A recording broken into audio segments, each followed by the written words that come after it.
Que bênção. Receba o nosso louvor, Pai querido. Receba a nossa adoração, Pai. Como incenso suave, como incenso aprazível tuas narinas, ó Pai. Em nome de Jesus. Receba nesta hora, Senhor, cada alma, cada vida, Senhor, cada irmão que está conectado conosco, cada visitante, cada amigo, cada parente. E eu te peço em nome de Jesus, Pai, que o Senhor tome em especial cada alma aflita, cada vida, Deus, que está, meu Deus, sem uma direção nesta hora. E eu peço que o Senhor entre com provisão para que o milagre que essa pessoa necessita alcance-a. Em nome de teu Filho Jesus. Amém. E graças a Deus. Colocaram o tema, se assim posso falar, de resistindo não às tentações, mas resistindo ao dia mau. Amém? E eu queria que você, se puder, abrir comigo Efésios capítulo 6, versículo 1 em diante. Vós, filhos, sedes obedientes a vossos pais no Senhor, porque isto é justo. Honra teu pai e a tua mãe, que é o primeiro mandamento com promessa, para que te vá bem e vivas muito tempo sobre a terra. E vós, pais, não provoqueis a ira a vossos filhos, mas criai-os na doutrina e admoestação do Senhor.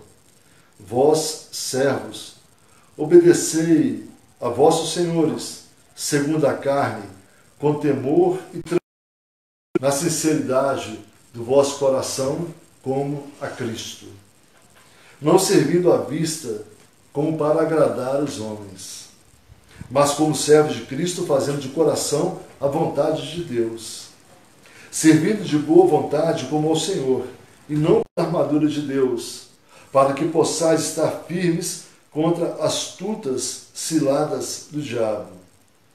Porque não temos que lutar contra a carne e o sangue, mas sim contra os principados, contra as potestades, contra os príncipes das trevas deste século, contra as hostes espirituais da maldade nos lugares celestiais. Deus, para que possais resistir no dia mau. E havendo feito tudo, ficar firmes. Resistir no dia mau. Estais, pois, firmes, tendo cingido os vossos lombos com a verdade, e vestido a couraça da justiça, e calçados os pés na preparação do evangelho da paz, tomando sobretudo o escudo da fé, com o qual podereis apagar todos os dardos inflamados do maligno. Tomai também o capacete da salvação e a espada do Espírito, que é a palavra de Deus, orando em todo tempo, com toda oração e súplica no Espírito, e vigiando nisto, com toda perseverança e súplica, por todos os santos, e por mim, para que me seja dado, ao abrir da minha boca, a palavra com confiança, para fazer notório o mistério do Evangelho, pelo qual também sou embaixador, em cadeias, para que possa falar dele livremente, como me convém falar. Louvado seja o nome do Senhor. Que o Espírito Santo venha ministrar ao seu coração, ao meu coração, aquilo que ele já preparou para essa noite, em nome de Jesus. Amém? Quando Paulo escreve principalmente sobre a armadura espiritual, para que nós possamos estar vestido com essa armadura, para que nós possamos estar firmes, para que nós possamos ter... ele começa falando sobre o respeito mútuo entre pais e filhos, senhores e servos, e assim por diante, porque tem tudo a ver com princípios, e algo que Deus não quebra é princípios. E nós sabemos que o nosso Deus é um Deus de princípios.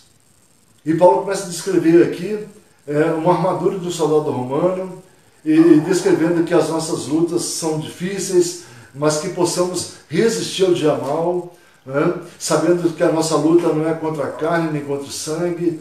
Ele está falando assim que a nossa luta não é... Ele está falando que a luta dele não era contra os soldados romanos, não era contra o Império de Roma, não era contra os fariseus ou com os hipócritas também daquela época, com os religiosos daquela época, mas a nossa luta, até nos dias de hoje, não é contra carne e sangue, mas sim contra principados, potestades, dominadores das regiões celestiais da maldade.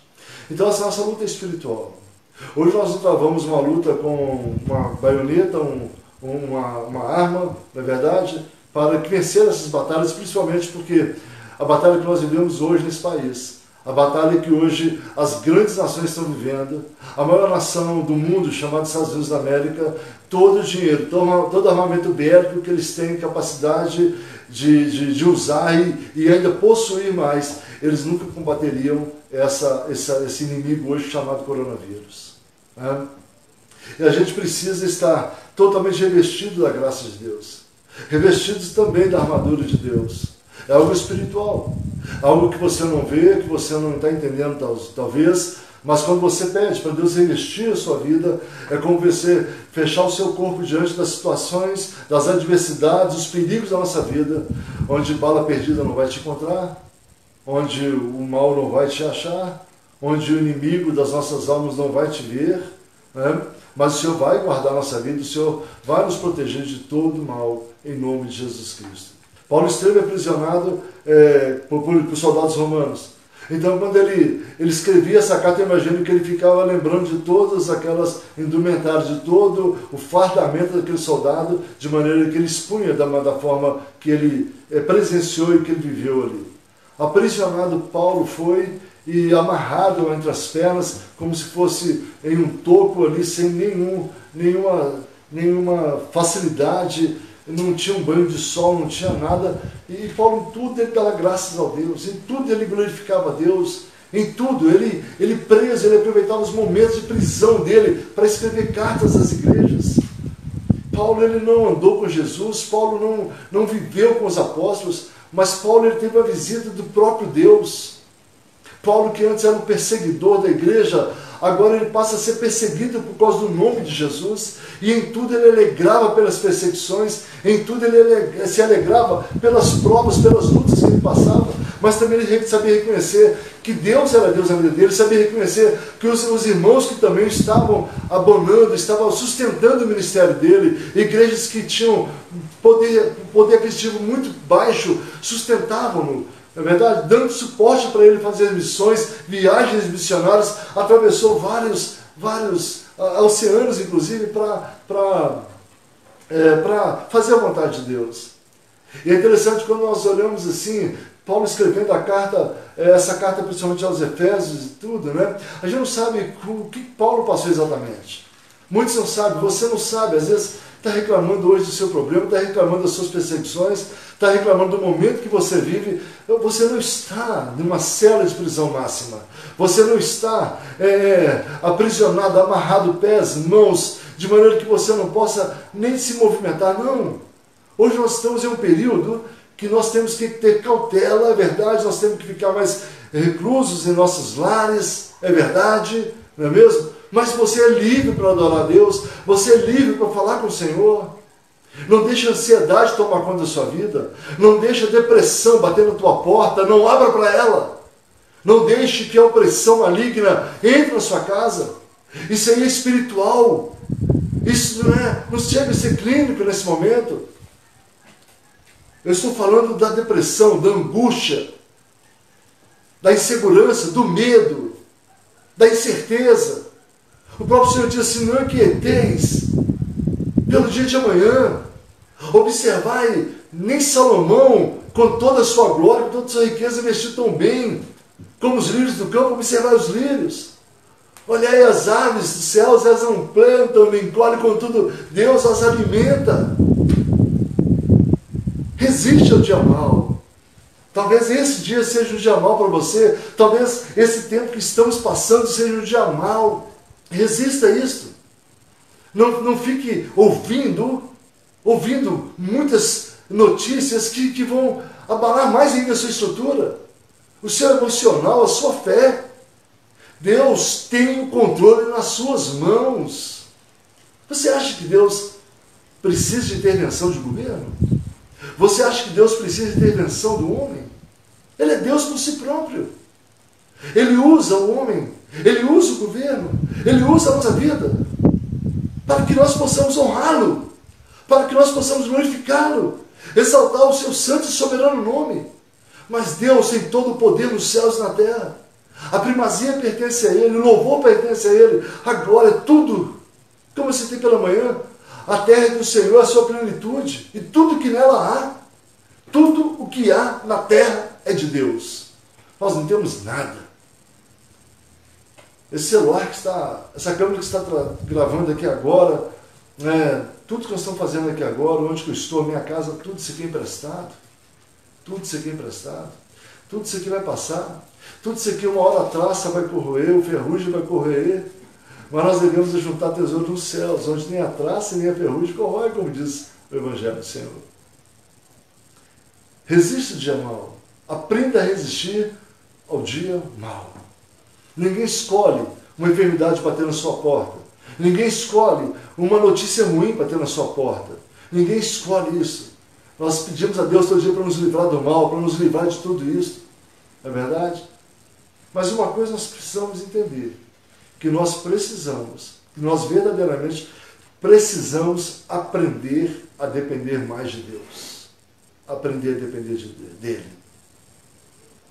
Não cai uma folha de uma árvore se não for da permissão dEle. A Bíblia diz, não sabeis que até todos os fios de tua cabeça estão contados? Não cai um fio da sua cabeça se não for da permissão de Deus.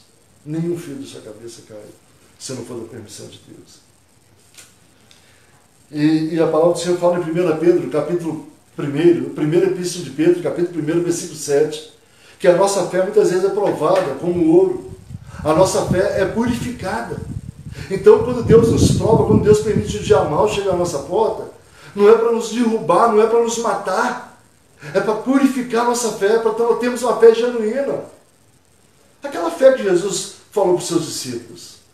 Se tiveres uma fé do tamanho de um grão de mostarda, disse a este monte, lança-te ao mar, e se assim acontecerá. Ele falava de uma fé de tamanhos grandes ou pequenos.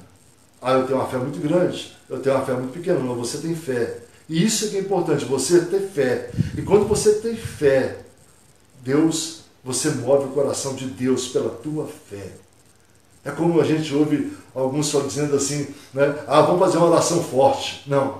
A oração de um justo pode muito nos seus efeitos. Mas não há nenhum justo. Assim, há pessoas como eu e você que fomos justificados pelo sangue de Jesus Cristo. Por isso há um justo na terra, há vários justos na terra. Há muitos que ainda não se contaminaram, há muitos ainda que não se renderam ao sistema. E o Senhor conta comigo e conta com você. Amém? Deus, Ele não permite você simplesmente passar por uma prova, passar por uma perseguição, passar por um dia mau sem um propósito. Jesus, ele passava sempre por aquela cidade, aquela aldeia, e eu imagino que ele entrava na casa daqueles 3 irmãos, Maria, Marta e Lázaro, conjecturando para os nossos dias, tomava ali o seu café, lavava as mãos, lavava os seus pés, às vezes, quem sabe, comia um queijinho mineiro, não é verdade? Mas um dia, o problema bateu na porta de Marta e de Maria. Bateu na porta daquela casa onde a enfermidade entrou e Lázaro foi acometido de uma enfermidade. Sabemos que 4 dias ele morreu, já estava morto. E quando Jesus chegou, já havia 4 dias, na verdade. E eles estavam muito tristes, as 2 irmãs muito amarguradas, tristes da vida, e dizendo para Jesus, olha, se o Senhor estivesse aqui, nosso irmão teria morrido. É verdade. Ele é o dono da vida, Ele é o autor da vida, Ele é o autor da nossa fé. Mas é interessante que Jesus simplesmente chora. Eu imagino pela sua amizade para com Lázaro, mas também pela incredulidade de Marta e de Maria. E ele diz para ela, olha, Lázaro está dormindo. E ele vai ressuscitar. E elas disseram para Jesus, olha, nós sabemos que ele vai ressuscitar ao 3º dia. Ele falava assim, não, é hoje, é hoje. Às vezes estamos aguardando algo para amanhã, mas Deus às vezes tem um milagre para hoje sobre a sua vida. Em nome de Jesus, não permita que a sua fé seja provada em vão. Não permita que a nossa fé seja provada em vão. Agora é a hora do Brasil mostrar quem é o Deus que serve. Agora é a hora do Brasil mostrar o poder da igreja de Cristo Jesus. Não estou falando de denominação, mas estou falando de um povo que acredita no Criador e o Filho que Ele enviou para cada um de nós. É tremendo a ilustração que eu já contei, essa ilustração, que o Senhor disse para um jovem para que empurrasse uma pedra. E esse jovem, então, dias se passaram empurrando aquela pedra e ela não se movia. Era uma grande pedra e semanas se passaram e ele empurrando aquela pedra e nada aconteceu. E algum tempo passou e ele perguntou para o Senhor, falou: Senhor, o Senhor pediu para eu empurrar essa pedra e nada aconteceu até hoje. A pedra não se moveu, ela não saiu do lugar. E o Senhor disse para ele: olha, eu não pedi para você empurrar a pedra para que ela se movesse. Eu simplesmente te preparei para uma obra muito maior. Você criou músculo, você cresceu, você ganhou persistência, perseverança, então a obra que eu posso te confiar é maior do que esta. E é interessante, porque às vezes esperamos o resultado da maneira que nós pensamos, da maneira que nós imaginamos, mas Deus tem o pensamento certo a nosso respeito. Deus tem o propósito certo a nosso respeito. Como diz a palavra dele com o profeta Isaías: os meus pensamentos não são os vossos pensamentos. Os meus pensamentos são mais altos que os vossos pensamentos, e os meus caminhos não são os vossos caminhos. Eu amo esse versículo. E ele diz assim: porque os meus caminhos são mais altos que os vossos caminhos. Então ninguém sabe exatamente quem é Deus. Ninguém sabe exatamente como é Deus. E ninguém sabe exatamente qual é a vontade de Deus. Sabemos que a vontade dele é boa, perfeita e agradável. Esta é a vontade de Deus para mim e para você. Aleluia. Louvado seja o nome do Senhor. Amém. No capítulo de Deuteronômio, capítulo 8, versículo 2, ali mostra a manifestação diante das circunstâncias, diante das provações, mostra a manifestação de que há no nosso coração. Às vezes Deus permite um homem, como foi no tempo de Moisés, andarem por um deserto. Talvez seria uma jornada de 40 dias e andaram 40 anos em um deserto. Literalmente Deus queria tirar o Egito do coração deles. Mas Deus muitas vezes nos prova para saber onde está o nosso coração.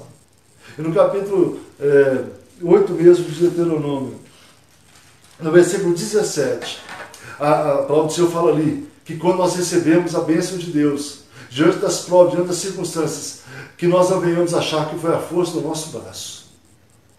Então, na adversidade, confie em Deus. Mas depois que passar a adversidade, acredite que foi Ele que te deu o milagre.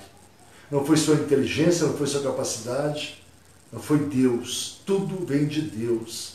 A descoberta para essa vacina está na mão de Deus. Ele tem a chave que pode abrir e tem a chave que pode fechar. E a porta que Ele abre, ninguém fecha, e a porta que Ele fecha também, ninguém abre.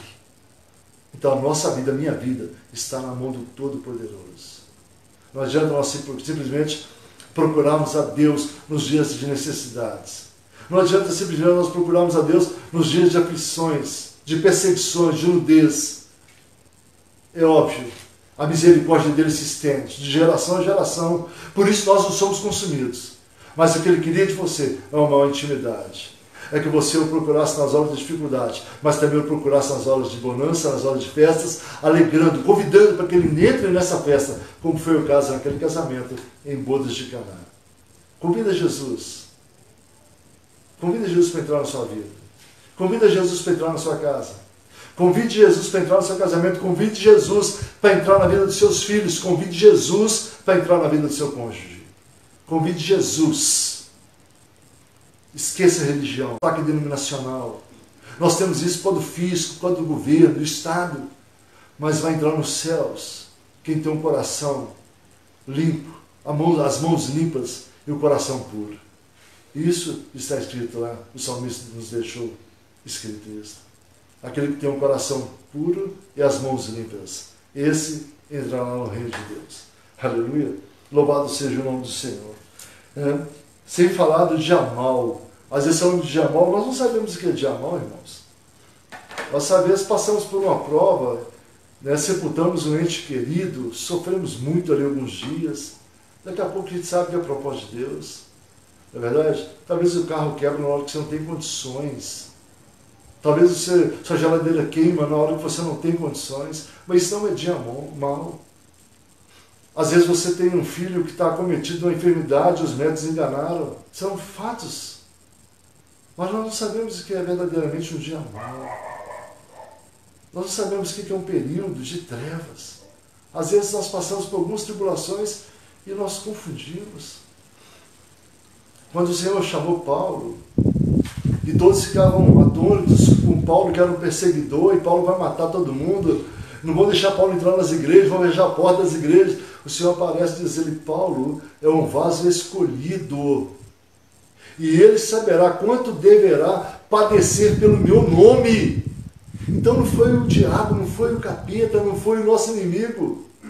Foi o próprio Deus que permitiu Paulo ter muitas experiências, ou melhor, Saulo. E depois o Senhor trocou o caráter dele, chamando-o de Paulo. As experiências foram muito, muito maravilhosas que Paulo teve. Quem é que não quer andar pela rua e a sua sombra curar as pessoas? Quem é que não quer andar pelas ruas e o seu lenço ser levado aos enfermos e ser curado? Quem? Não estou falando de moda, estou falando de vida com Deus. Aleluia. Jó passa um perrengue, Jó passa uma luta tremenda. No capítulo 13, e é sem pecado, capítulo 13, Jó, versículo 15, Jó é tão fiel a Deus que ele fala assim, ainda que ele me mate, eu esperaria nele ainda. Jó ainda falava isso. Eu vejo os 3 jovens lançados na fornalha de fogo. Lá em Nabucodonosor diz, olha, esses jovens falam assim, o nosso Deus vai nos salvar. O Deus a que nós servimos, ele vai nos salvar dessa fornalha de fogo ardente. Mas ainda que ele não nos salve, nós continuaremos adorando a ele. Olha só. E eles foram lançados ali na fornalha. Quantos não praguejariam, quantos não murmurariam contra Deus? Mas eles esperaram. E ali de repente não eram 3 jovens que estavam ali dentro, mas havia um 4º homem. Este 4º homem é Jesus. Este 4º homem ele precisa entrar na nossa vida, no nosso país. A Bíblia diz, feliz é a nação cujo Deus é o Senhor. Que Deus que é esse? Não é criatura, Deus é criador.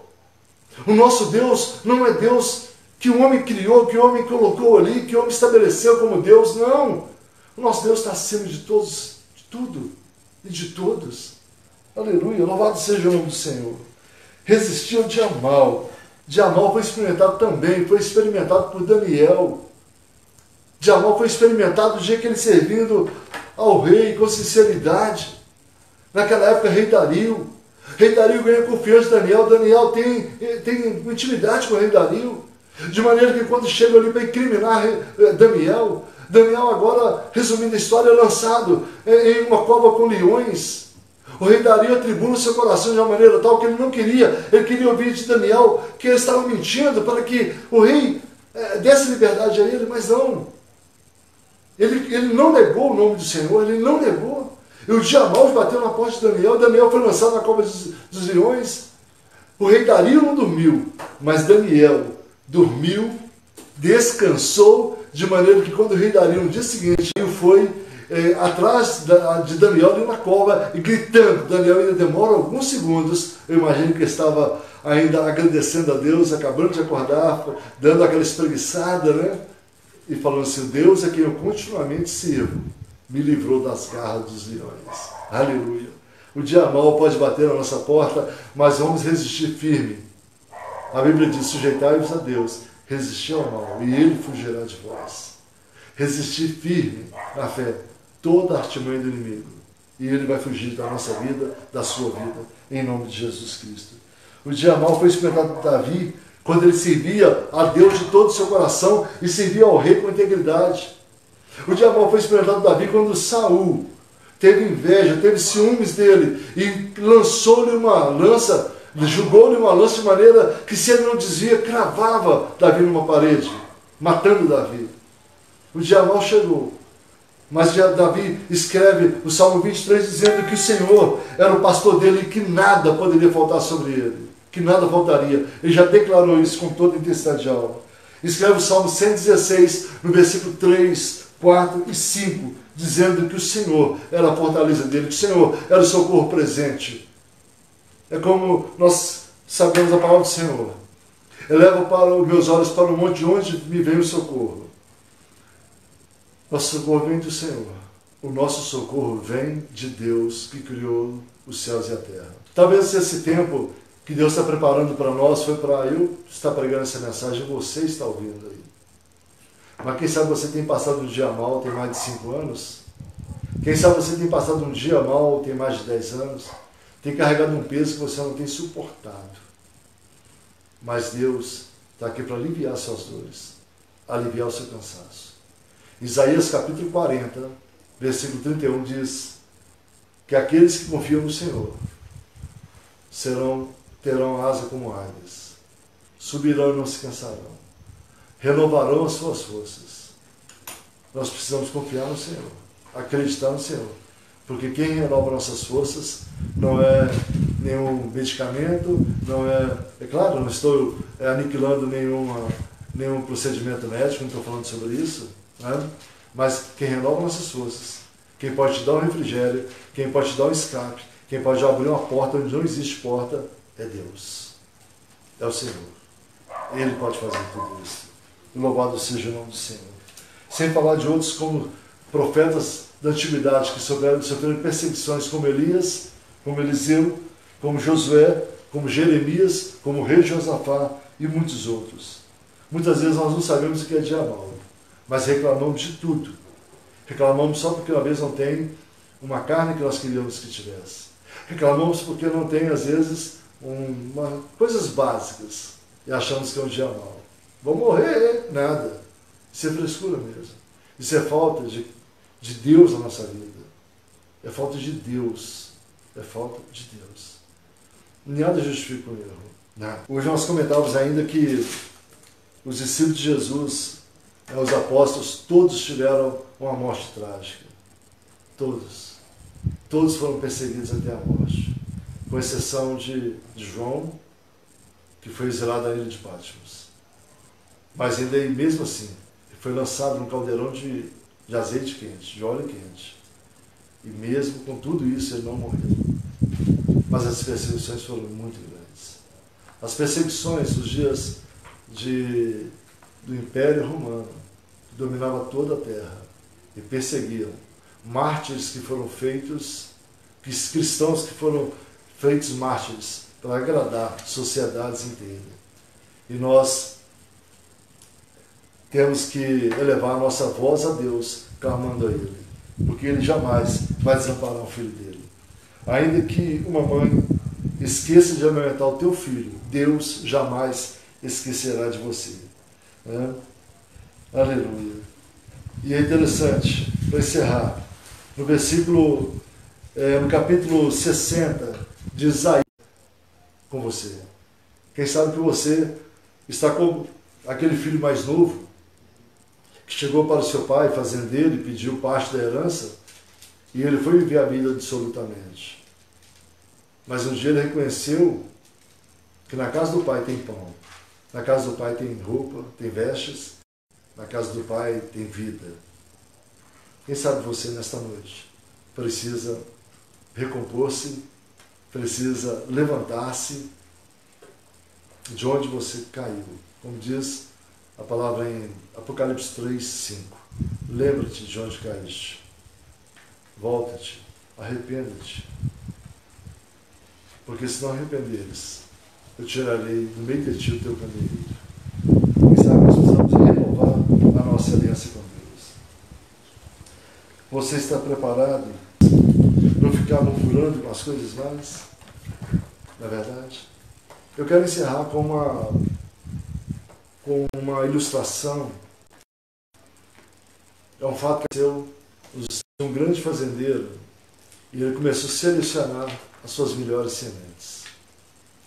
As dificuldades eram muito grandes naquela época do plantio e da colheita. as dificuldades eram muito grandes. Mas ele começou a selecionar as melhores sementes, e daqui a pouco o seu plantio começou a ficar enorme, o seu plantio começou a ficar bonito, o seu plantio começou a ficar com as espigas mais formosas da região. E ele começou a separar umas espigas, algumas sementes daquelas espigas, e começou a semear com seus vizinhos. E os seus vizinhos também começaram a produzir boas sementes. Os seus vizinhos começaram a produzir agora boas espigas de milho. E é um fato que aconteceu, e alguém, um repórter, foi fazer entrevista com ele e disse: olha, você já ganhou vários prêmios como melhor qualidade de produção de milho, de espigas. A qualidade do seu milho é incomparável. Mas nós estamos notando que os seus vizinhos também estão tendo a mesma qualidade. E você que distribuiu para eles. Você não preocupa em algum deles receber o prêmio na próxima produção, na próxima colheita? E ele falava assim: não, eu já passei todas as dificuldades que eu tinha que passar. Mas se hoje eu semear boas coisas para os meus vizinhos, as sementes deles, ruins, não vão me contaminar. Não vão contaminar o meu plantio, não vão contaminar a minha colheita. Então, se eles têm sementes boas, a probabilidade de eu continuar tendo a melhor colheita é muito grande. E na nossa vida é isso. O dia mau nós passamos, ou melhor, nós transferirmos para outras pessoas. Mas na hora das colheitas, na hora das coisas boas, nós precisamos semear também. Para que quem está ao nosso lado, quem estiver ao nosso lado, ou quem esteve ao nosso lado, também como melhor. Também saiba receber e saiba doar também as melhores coisas dessa vida. Amém?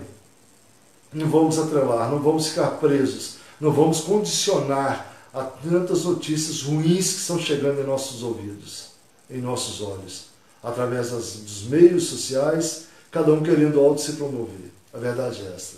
Sabemos que é uma doença perigosa, sabemos que é um vírus que mata, sabemos que é contagioso, sabemos que temos que ter as prevenções e a vigilância. Não estou anulando nada disso, mas a Bíblia diz assim, Salmo 1: não vos assentei na mesa dos escarnecedores.